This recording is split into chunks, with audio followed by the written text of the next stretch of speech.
அடுத்து ஒரு முக்கிய செய்தி பார்க்கலாம்.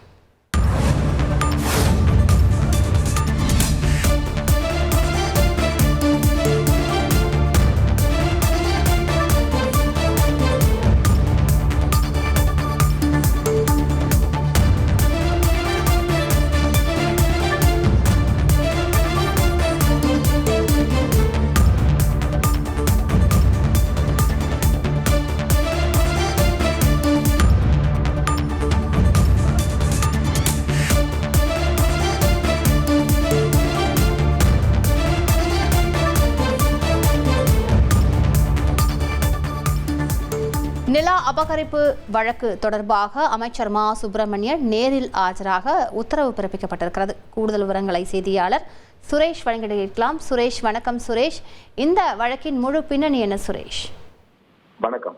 சென்னை கிண்டியில் உள்ள தொழிலாளர் காலனியில் எஸ்.கே. கண்ணன் என்பவருக்கு ஒதுக்கீடு செய்யப்பட்ட அந்த சிட்கோ நிலத்தை தமிழக அமைச்சர் மா சுப்பிரமணியன் சென்னை மேயராக இருந்தபோது அதிகாரத்தை தவறாக பயன்படுத்தி முறைகேடான ஆவணங்கள் மூலமாக தன்னுடைய மனைவி காஞ்சனாவின் பெயருக்கு மாற்றம் செய்துள்ளதாக புகார் அளிக்கப்பட்டிருந்தது. இந்த புகாரின் அடிப்படையில மா சுப்பிரமணியன் மற்றும் அவருடைய மனைவிக்கு எதிராக சிபிசிஐடி காவல்துறையினர் வழக்கு பதிவு செய்திருந்தார்கள்.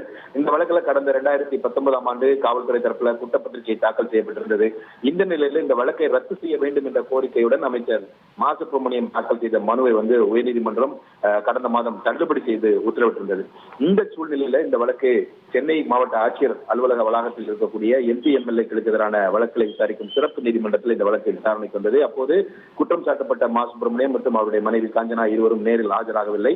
சட்டமன்ற கூட்டத்தொடர் நடந்து வருவதால் விசாரணைக்கு ஆஜராக இயலவில்லை. அதனால் ஆஜராவதிலிருந்து விலக்களிக்க வேண்டும் என்று மா சுப்பிரமணியன் தரப்பில் மனு தாக்கல் செய்யப்பட்டது.